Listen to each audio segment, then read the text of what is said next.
Hello everyone, welcome to Ansarkari. Today we are taking up the newspaper of 29th of July. Starting with the first article, there has been decision for sharp reduction in import duties on goods, gold and silver. It is said that it will check up the smuggling of gold and free up blocked fund. कैसे? First of all, the overall gold import has been increasing primarily from Switzerland, UAE, South Africa, Peru, Australia.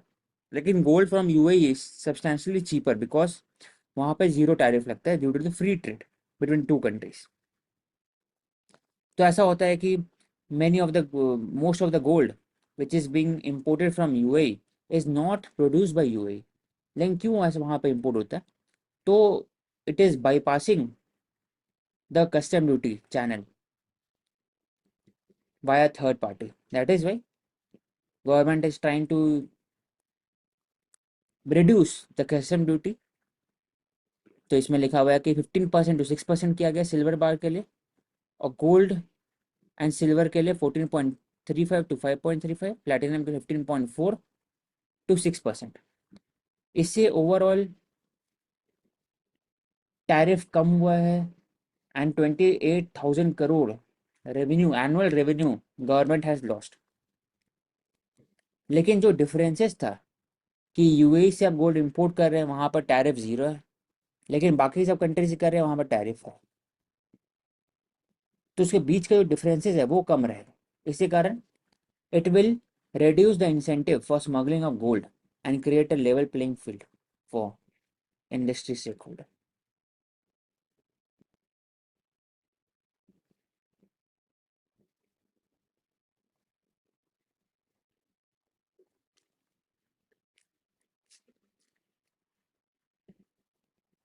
And इसमें because of reduction the customs duty एक और impact जो होगा कि जो extra amount of money बच जाएगा because the customs duty has been reduced, so that can also help in increasing the aggregate demand and hence it will be giving more boost to the consumption spending in the economy.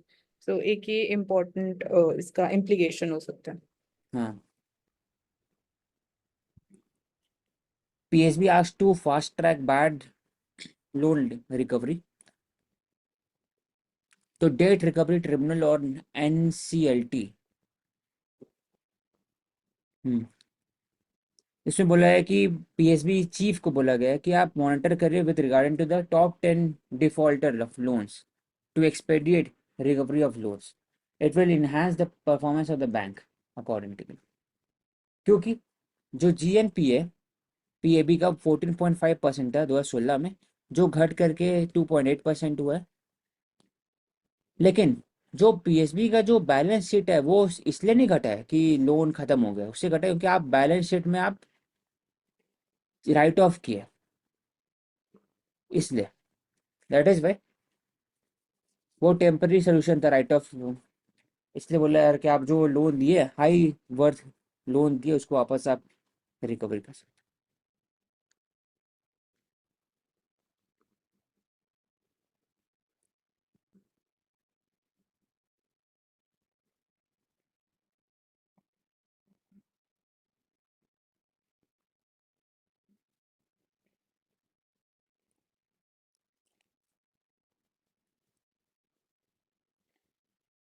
Union budget had talked about host of schemes to make the country youth more employable and boost employment। लेकिन overall जो scheme लाया गया है, for example with regarding to the internship, कि उनको मिलेगा one time मिलेगा, और अगर आप सर्टिफिकेट प्रोग्राम में इंडक्ट करेंगे तो फिर और मिल सकता है कंडीशनल सपोर्ट, या फिर PLI स्कीम का बात हुआ गया।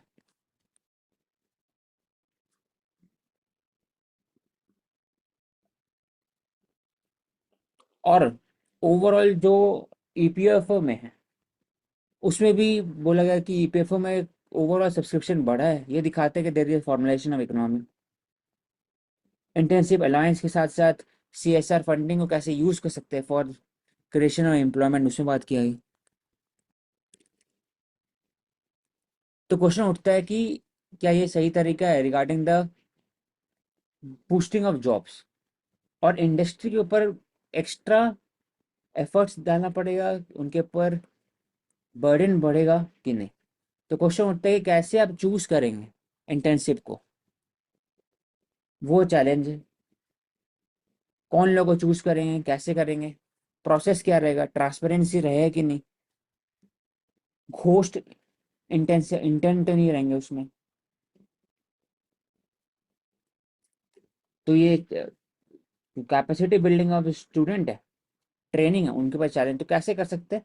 तो आईटीआई के साथ जो group C group D level जो सर्विस होता है उसमें आप इंक्लूड कर सकते हैं कंपनी की, एमयू साइन कर सकते हो। और सिमिलरली जो बाकी फिर बीटेक कंपनी हो गया, ये लेकर बाकी जो यूनिवर्सिटी हो गया, उसके साथ फिर कंपनी साइन कर सकता है फॉर ग्रुप बी और बाकी सर्विस के लिए।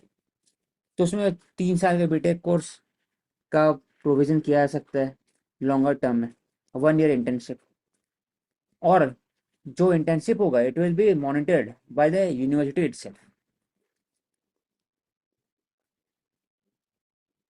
सो इसमें टारगेट ये है कि over a period of 5 years 500 company select की जाएंगी and they will be having the target कि आपको 5 years में 1 करोड़ लाइक जो लेबर्स हैं या फिर जो लेबर फोर्स पार्टिसिपेशन रेट में वर्किंग क्लास है उनको आप ट्रेन करो। तो 1 crore is the number of target जो सेट किया गया है। एंड इसमें लाइक फाइनेंशियल इंसेंटिव भी मेंशन है, सब्सिडी प्रोवाइड की जाएगी, क्योंकि जैसे हम प्रोडक्शन लिंक्ड इंसेंटिव स्कीम की बात करते हैं तो यहाँ पे ये एम्प्लॉयमेंट लिंक्ड इंसेंटिव स्कीम है, ₹3,000 पर एम्प्लॉय एंड जो 15,000 is the upper limit maximum. So इसके थ्रू मेन जो हमारा ब्रॉडर विजन है टू टारगेट या to close the gap between education and employment, कि आपके जो गैप है बीच में स्किल्स ट्रेनिंग का, उसको एड्रेस किया जाएगा through this. And that is the main thing, तो ये बोल सकते हैं। और इसमें जो आईटीआई है उनके रिफॉर्म्स की हम बात करते हैं तो करंट जो स्ट्रक्चर है उसको भी रिफॉर्म करने की बात की जा रही है, कि जो इमर्जिंग एरियाज है of even the emerging technology, critical technology जिसको हम बोल रहे हैं, लाइक एआई है, ब्लॉकचेन है, इंटरनेट ऑफ थिंग्स है, मशीन लर्निंग है, उसको भी आईटीआईज में इंक्लूड किया जाए। हम्म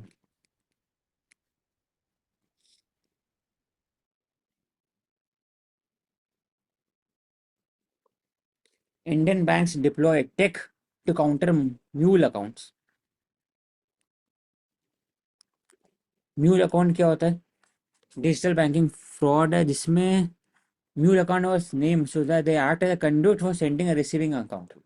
मतलब म्यूल ट्रांसपोर्टेशन के लिए जैसे म्यूल यूज होता है, वैसे ही से बात हो रहा है कि एक अकाउंट होता है, इसमें आप साइबर फंड रखते हैं, उसके थ्रू फिर किसी और अकाउंट में जाता है, वो अकाउंट में नहीं जाता है सिर्फ।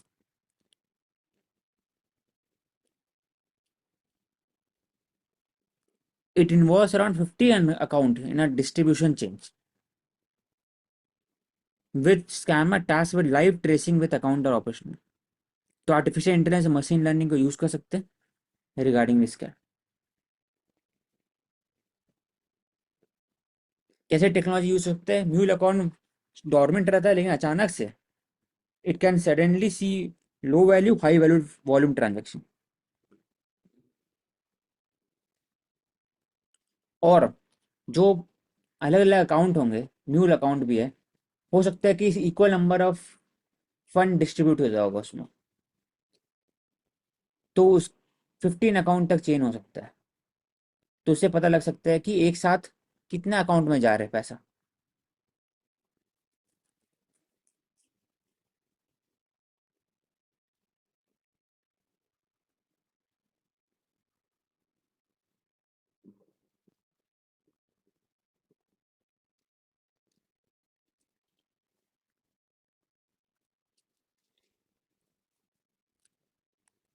Liquidity coverage ratio,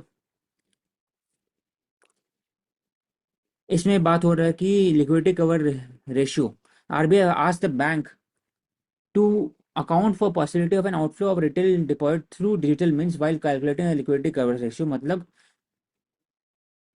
proportion of highly liquid asset है that lender must hold to honor the short term obligation।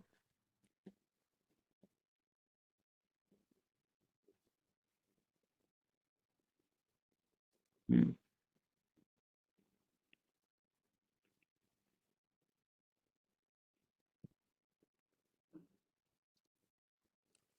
बोले जाते कम से कम आपका 100% होना चाहिए, नहीं कम हो सकता।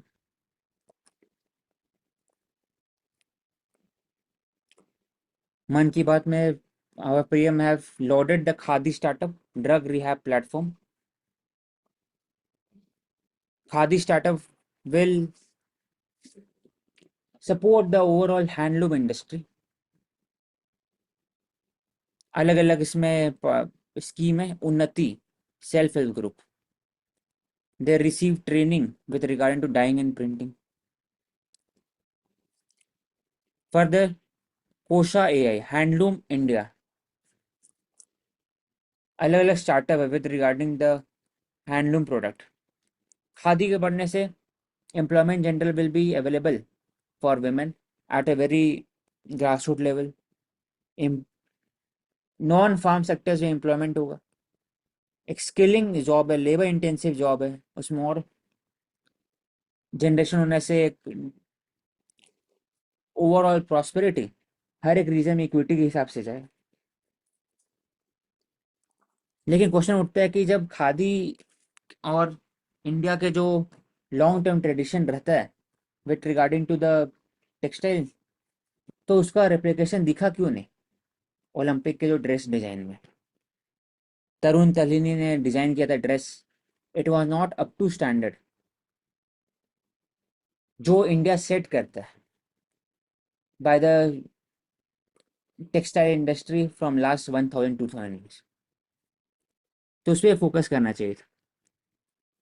Then next one is drug rehabilitation centre और digital platform Manas to combat drug addiction.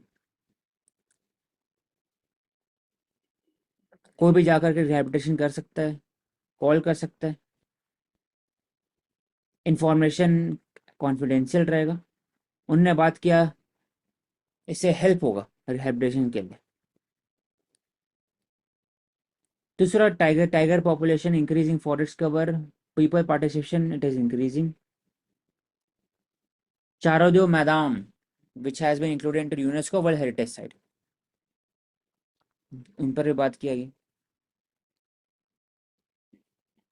And इसमें drug rehabilitation में toll free number is 1933 and you can also connect with the narcotics control bureau अगर आप इस नंबर पे call भी करते हो तो ड्रग ट्रैफिकिंग की मतलब एनी काइंड ऑफ इंफॉर्मेशन अगर आपको शेयर करनी है या फिर आपको वो रिहैब के लिए कोई इंफॉर्मेशन चाहिए, सेंटर्स के रिगार्डिंग कोई इंफॉर्मेशन चाहिए तो वो इस टोल फ्री नंबर के थ्रू मिल सकती है।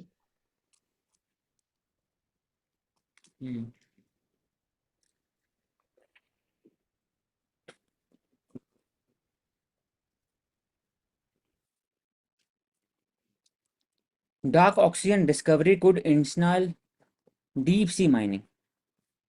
डीप सी माइनिंग क्यों इंपॉर्टेंट है? First of all, deep sea mining से आप coal, shale gas, petroleum, crude oil ये पता लगा सकते हैं। पॉलीमेटालिक नोड्यूल्स जो हेल्पफुल होता है in the fourth industrial revolution, उस पर फोकस कर सकते हैं। मैंगनीज हो गया या फिर एक्सेट्रा बाकी सब।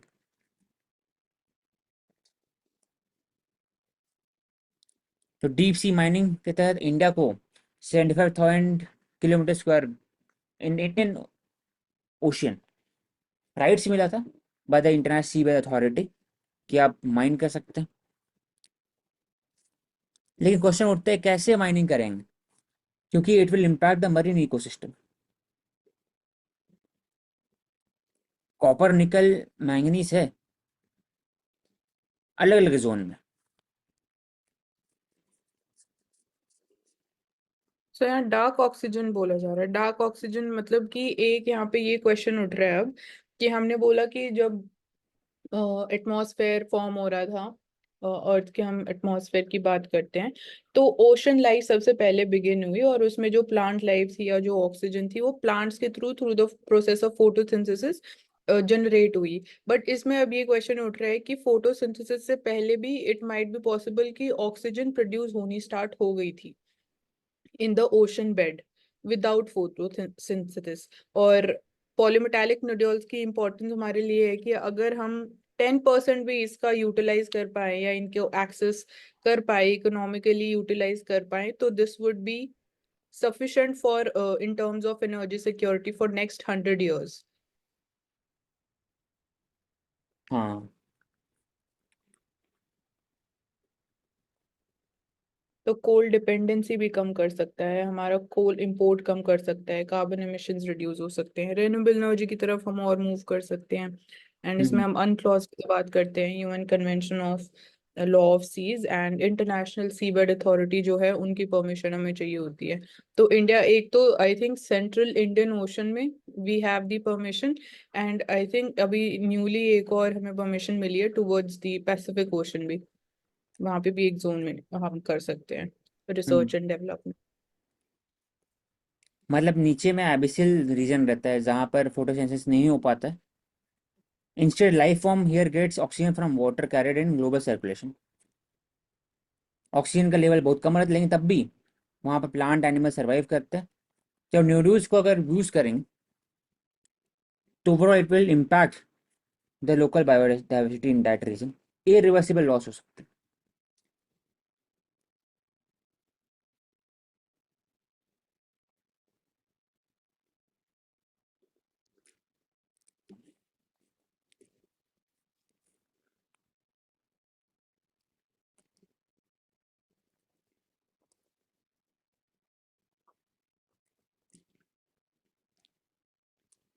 Ariel, another watery moon. Solar system has many misery.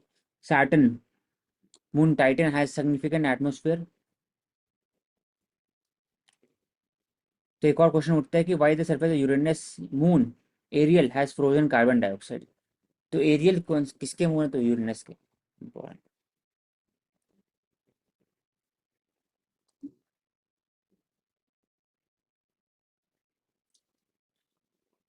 Regarding reservation OBC creamy layer 15 and 16 बात करते हैं equality of citizen to all policy of government and public employment respectively. 16 जो 4 है 3 है वो बात करता है एडुकेट रिप्रेजेंटेशन बढ़ाने के लिए SC ST से लेकर के विमेन, उसके अलावा फिर EWS and OBC social education backward classes. तो रिजर्वेशन आया था पहले 15 और 7.5 फॉर SC and ST, लेकिन बाद में 1970 मंडल कमीशन आया, उसको इम्प्लीमेंट किया गया बाय VP सिंह 1990 में से 27% reservation on the basis Mandal commission recommendation 1980। वो लेकिन एम्प्लॉयमेंट में किया गया था, लेकिन 2005 के आसपास में इसको प्राइवेट एंड पब्लिक इंस्टीट्यूशन में किया गया और 10% EWS के लिए किया गया था। लेकिन दोनों के लिए क्रीमी लेयर है जो बाकी SC ST के लिए नहीं है।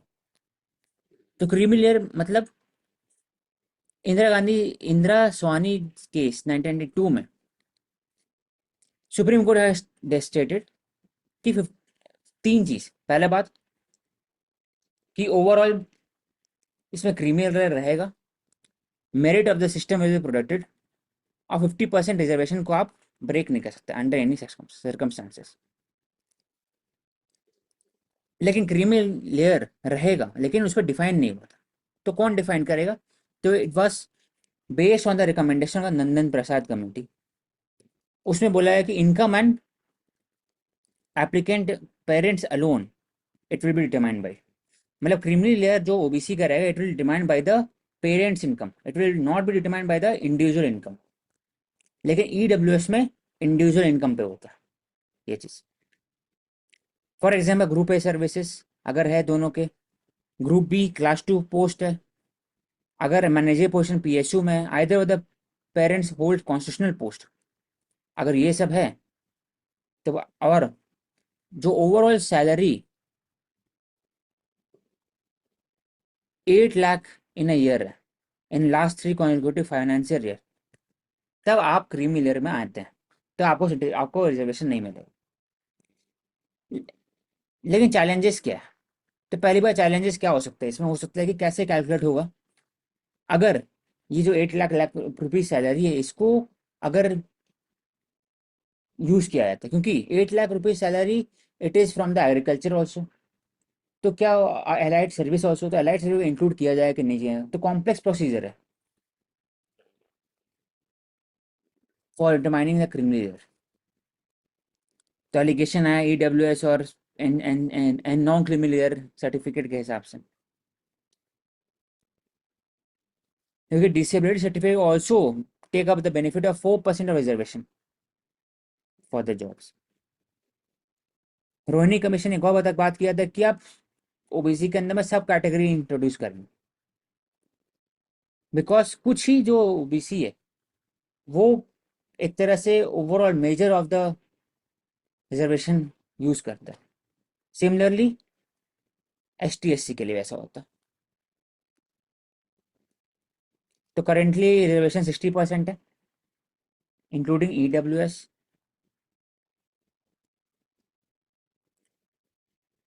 वे फॉरवर्ड क्या हो सकता है? कुछ कुछ लूप होल है तो स्क्रूटिनी चाहिए। Vacancy should be filled up without blocks. सब कैटेगराइजेशन कर सकते हैं for increasing the under represented section of society.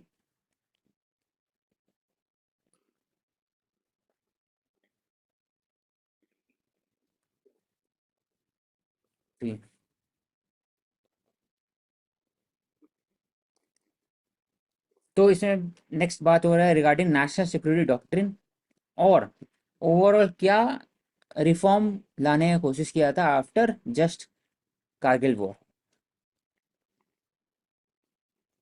Kargil war पता है कि पाकिस्तानी ट्रूपर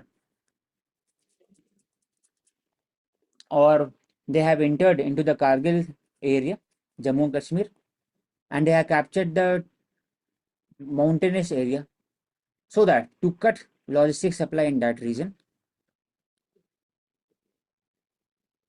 तो इंडिया ने ऑपरेशन विजय वो स्टार्ट किया था, और सिर्फ एक महीना के अंदर ही they had remove they had killed all the Pakistani intruder. तो Kargil war was the first war when both the country became nuclear. तो ये दिखाता है कि दोनों को कैसे एक न्यूक्लियर रिस्ट्रेंट उन्होंने शोकेस किया था। Example restraint, strength, truth. Vikram Batra इसी रिलेटेड है, ये दिल मांगे बोर।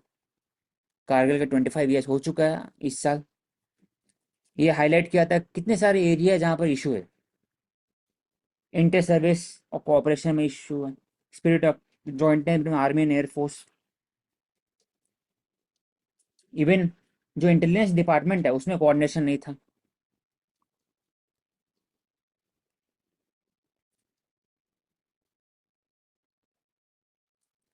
तो cabinet committee on security was asked to analyse कि क्या कारण ही ऐसा हुआ।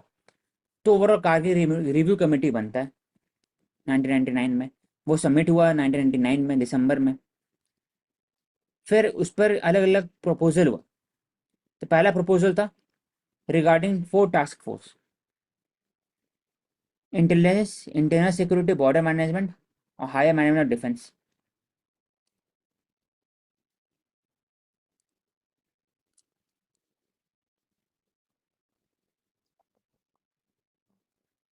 नेशनल सिक्योरिटी डॉक्ट्रिन का बात किया गया, मॉडर्नाइजेशन ऑफ फोर्स पर बात किया गया, कैपिटल एक्सपेंडिचर बढ़ाने का बात किया गया। वो सब तो है, लेकिन आउटडेटेड नेशनल सिक्योरिटी आर्किटेक्चर, एक अलग डॉक्ट्रिन होना चाहिए इंडिया का। लेकिन उसके बाद बहुत सारे एस्पेक्ट में चेंजेस हुआ, क्योंकि 9/11 होता है और ऊपर से इंडिया में पार्लियामेंट्री अटैक होता है, ऑपरेशन पराक्रम होता है। फिर 2008 में वापस से देयर इज अटैक इन ताज मुंबई, गलवान वाली classes, Pathankot, Uri.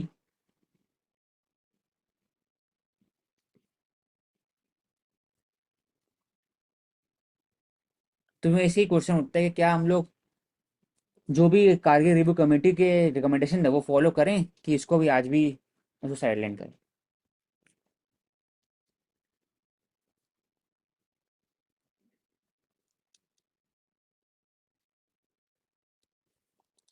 Supreme court ने इसको एक तरह से डिसीजन एग्रीड किया कि right to be forgotten will be taken up for hearing.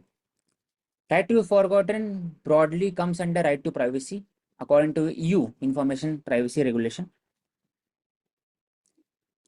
लेकिन क्या राइट टू बी फॉरवर्डिंग है फंडामेंटल राइट अंडर आर्टिकल 21 और नॉट? क्या उस पर भी रीजनेबल रिस्ट्रिक्शन रहेगा?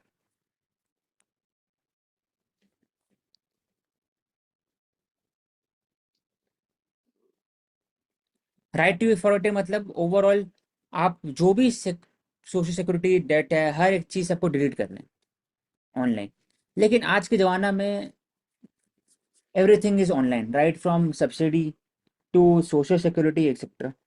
तो राइट टू बी फॉरवर्डिंग अगर अप्लाई भी करेंगे तो हो ऐसा हो सकता है कि कोई लोन लिए होंगे या कोई उनका ऑब्लिगेशन होगा, वो फिर हर चीज़ डिलीट इरेजर करके वो गायब हो सकते हैं, चेंज कर सकते हैं अपने।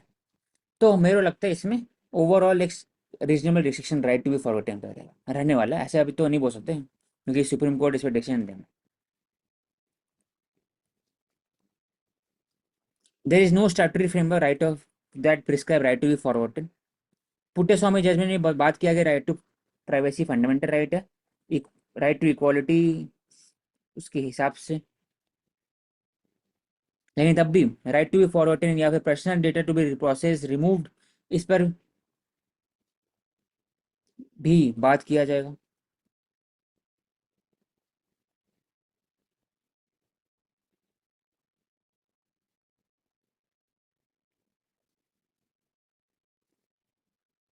पहले हो रहा था with regarding to the right to be alone, citizen has the right to safeguard the privacy of its own family, marriage, motherhood, child bearing etcetera. Consent ना जरूरी है, लेकिन ruling had distinct between the right to be let alone and publication public record. तो आ गया यहाँ पर reasonable restriction, तो इसी के हिसाब से बाकी जगह भी रहेगा।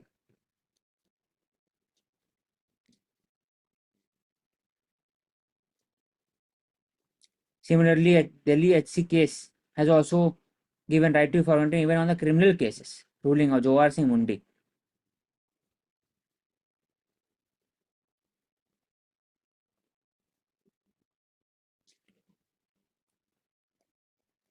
In case of revenge porn cases का बात होता है इसमें। तो right to be forgotten, it is also a very important right under the derived right under Article 21, right to liberty and privacy, dignity of individual। लेकिन उसमें कितना reasonable restriction रहेगा कि एब्सोल्यूट रहेगा, वो अभी उठता है। Relaxing FDI from China, government to trade with caution। With regarding to several field, जैसे बात हो रहा है PLI, हर एक चीज़ के लिए SOP दिया गया। Official indicate that a general opening for Chinese investment is not feasible.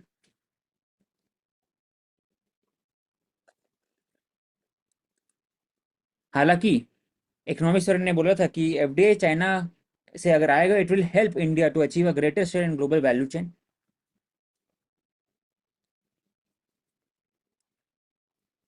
लेकिन क्वेश्चन ऐसा उठता है कि इंडिया में जो FDI आया है पहले कोविड के समय में, it was a predatory FDI। उसके बाद ही there were measures taken by India against China. Digital ban किया गया था, 2000 पॉपुलर चाइनीज ऐप।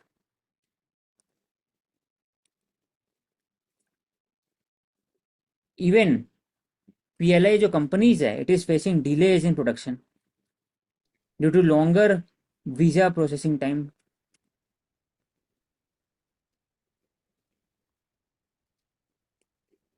तो अगर चाइना के साथ FDI खोलना है, you have to open up several avenues areas for FDI from China. The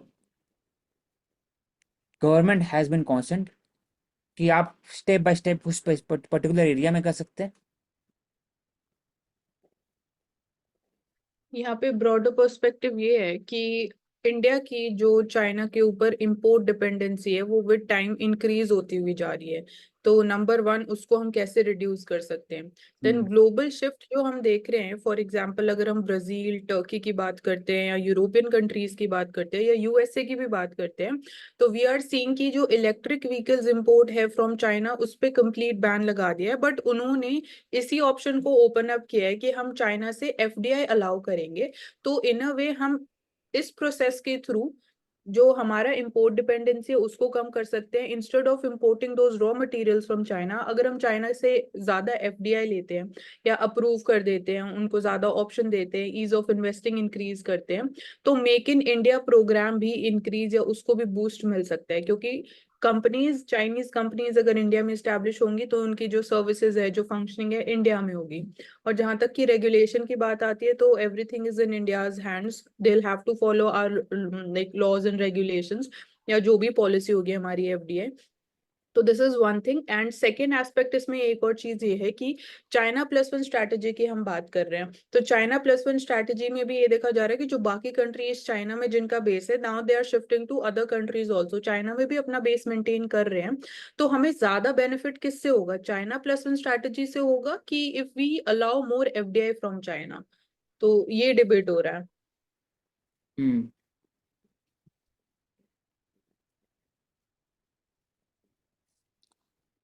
there is a tariff dispute between Taiwan and India. तो उन्होंने बताया, डब्ल्यूटीओ ने बोला कि आप टैरिफ को एक तरह से रिजॉल्व कर लीजिए under the dispute settlement body. Bilateral dispute भी सॉल्व कर सकते हैं। तो ये सब एरिया है डिस्प्यूट के ऊपर। आईसीटी हो गया, टेलीकॉम, टेलीफोन हैंडसेट हो गया, मोबाइल हो गया।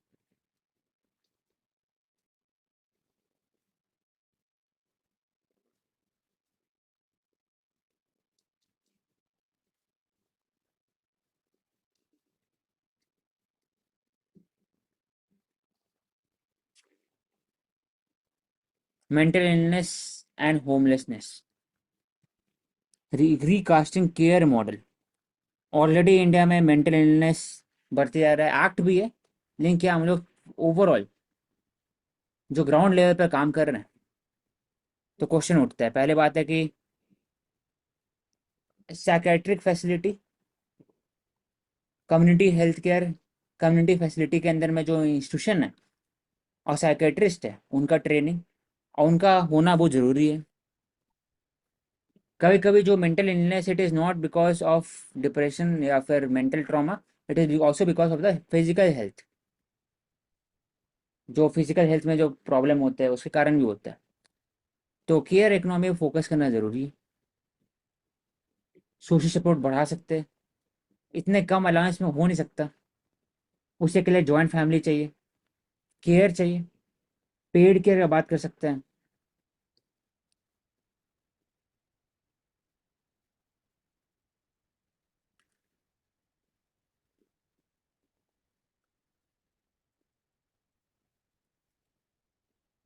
डिस्ट्रिक्ट मेंटल हेल्थ प्रोग्राम, इसके तहत आप जो भी social care, post discharge support, सब में हेल्प कर सकते हैं।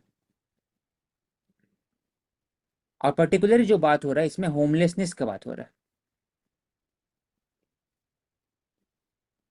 हम्म, जो उनको फेस करना पड़ता है with regarding to the unplanned urbanisation, slum area, उसके कारण जो ओवरऑल जो चैलेंजेस क्रिएट होते हैं। फॉर एग्जाम्पल वृद्धा वन, विडोज।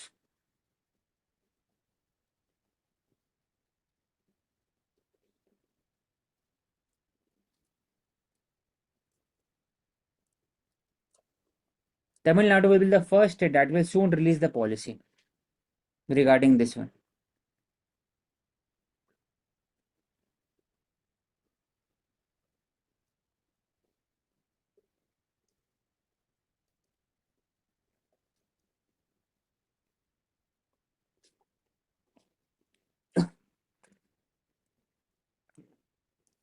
मनु भाकर, वो फर्स्ट ब्रॉन्ज मेडल लेके आई इंडिया के लिए इन द शूटिंग। तो उनसे क्या सीखने को मिलता है कि ओवरऑल कैसे जो एग्ज़ाम के पहले या फिर शूटिंग के जस्ट पहले जो एक माइंडसेट होता है, उसमें कामनेस चाहिए। कामनेस कैसे कर सकते हैं? When you are taking example of scriptures, personalities and even you are focusing on meditation, तो उससे ओवरऑल कंसंट्रेशन बढ़ता है। एंड उन्होंने ये भी बोला कि कामनेस प्रैक्टिस करने के लिए या उसको इंक्रीज करने के लिए मैं भगवत गीता भी रीड करती हूँ। हम्म सो एक वो चीज़ है, उसको डेली पार्ट बनाना चाहिए हमारे अपनी लाइफ का। Hmm how South Africa new law on climate change, what is, क्या है इसमें फीचर्स है? उन्हें बात हुआ regarding climate adaptation plan from town and villages, grass root level पर वो बात है इसमें। Climate change bill was approved South African as National Assembly, one of the largest 15 greenhouse gas emitter है। तो स्टेप्स क्या ले रहे हैं? नेशनल डिटरमाइंड कंट्रीब्यूशन के अंदर में वो बोले हैं कि लॉन्ग टर्म में रिड्यूस करेंगे CO2। जस्ट ट्रांसिशन का बात कर रहे हैं इंडिया जैसे। $8 बिलियन पर ईयर चाहिए for just transition framework.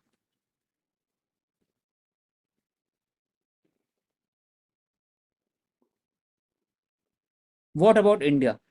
India पास भी प्राइवेट मेंबर बिल में क्लाइमेट चेंज बिल पास होने प्रपोज किया गया था कि एक ऐसा काउंसिल बनाया जाए जिसमें क्लाइमेट चेंज से रिलेटेड बात हो। उनकी मल्टीपल एक्ट है, इतने सारे एक्ट हैं, तो चैलेंजेस और प्रॉब्लम्स होते हैं। क्लाइमेट सेल नहीं। सुप्रीम कोर्ट ने डिसीजन लिया रिगार्डिंग आर्टिकल 921 के अंदर में, right against adverse effect from climate change. इसके बाद जो लॉज है और जो इन्फोर्समेंट है उसके लिए आपको एग्जीक्यूटिव और लेजिस्लेटिव का सपोर्ट चाहिए।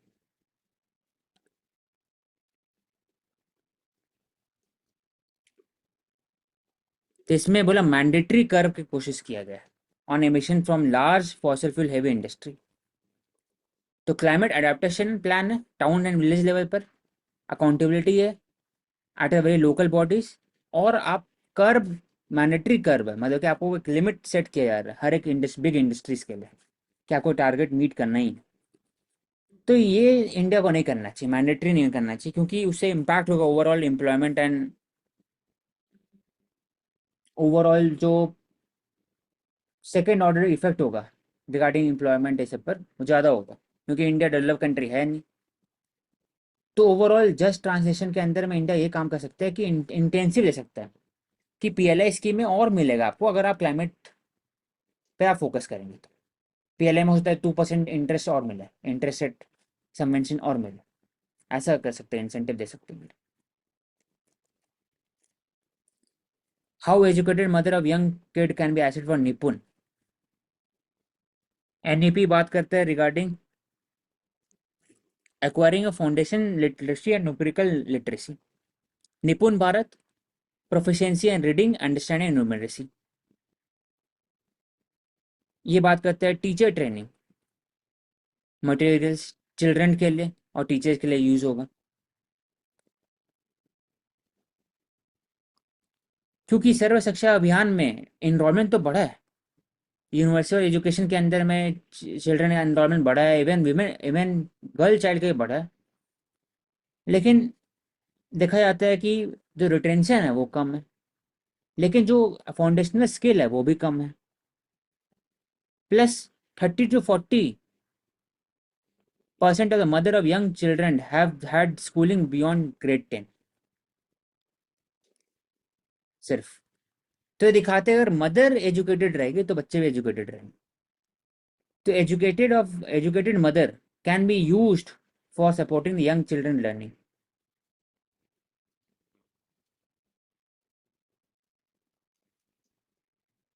तो active participation of family and mothers should be the goal of Nipun Bharat.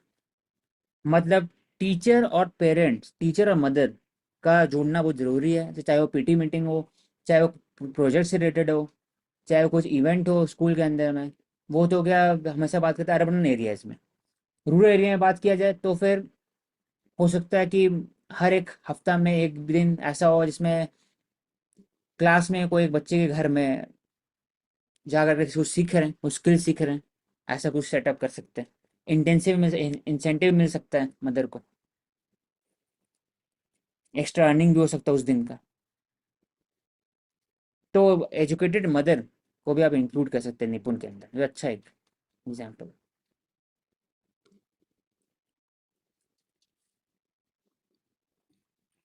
So we have completed the news for today. We will take up next set of important articles for discussion tomorrow. Do subscribe to Answer.